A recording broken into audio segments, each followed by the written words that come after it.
Welcome to my channel. Thank you so much. आप लोग ने मेरा प्रीवियस इंग्लिश लैंग्वेज वीडियो देखा और पसंद किया, धन्यवाद। अब मैं फिर से आज आपको सब्जेक्ट और प्रेडिकेट समझाऊंगा।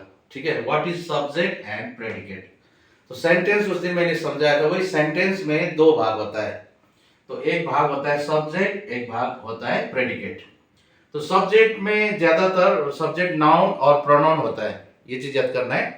आदमी का नाम नहीं तो प्रोनाउन होगा, और सब्जेक्ट का मतलब हु और what the subject is about, ये चीज याद करना है। यस, इसमें नाउन होता है, प्रोनाउन। और जनरली मैं भी पहले जब छोटा था ये सोचता था कि सब्जेक्ट खाली आगे होता है, लेकिन आगे नहीं होता है, कभी कभी बीच में भी होता है, कभी कभी पीछे भी होता है। ठीक है, जनरली लेकिन सब्जेक्ट क्या होता है, नाउन नहीं तो प्रोनाउन।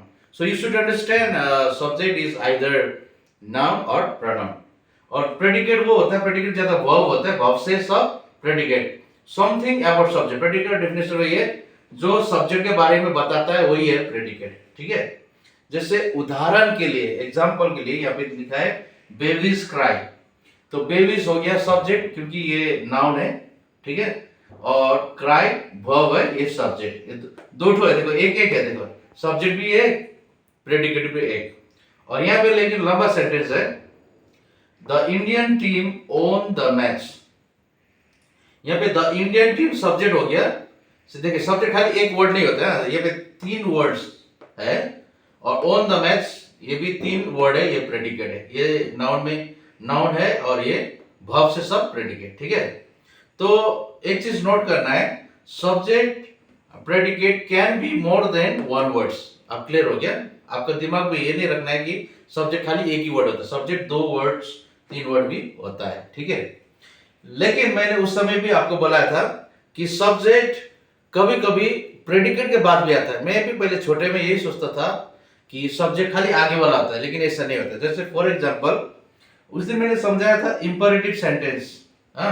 इंपेरेटिव सेंटेंस में सब्जेक्ट नॉट मेंशन होता है। जैसे इंपेरेटिव सेंटेंस जो ऑर्डर वाला सेंटेंस होता है, जैसे यहाँ पे गो देयर, अब कौन गो देयर, ये भी कुछ समझ में नहीं आ रहा ना। It means you go there. यहाँ पे हम लोग को समझना है सब्जेक्ट यू है, प्रेडिकेट है गो देयर, ये चीज याद करना है।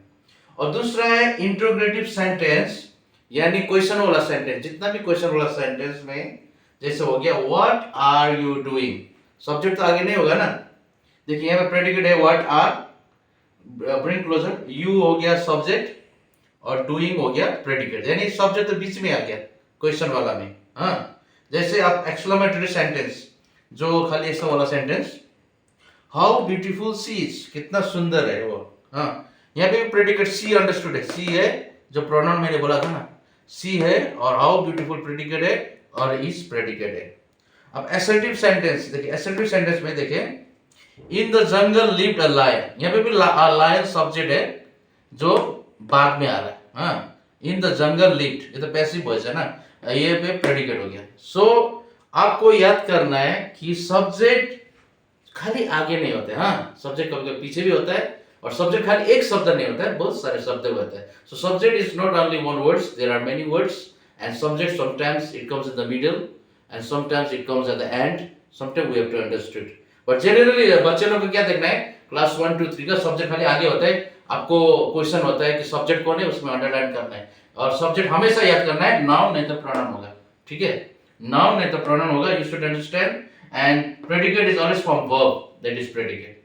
So thank you so much. आप लोग ने ये सब्जेक्ट और प्रेडिकेट सीखा बोल के मुझे बहुत भरोसा है। थैंक यू प्रार्थना for camera doing, and please make it closer and you can and this video, and next time I will bring you about pronoun, and please share my video to others। आप please share कीजिए, और इससे हम भी inspire होगा, और मैं English language का बनाऊंगा, और भविष्य में और ये थोड़ा अच्छा होने से मैं हिस्ट्री में भी आपको समझाऊंगा। Thank you so much, God bless you all.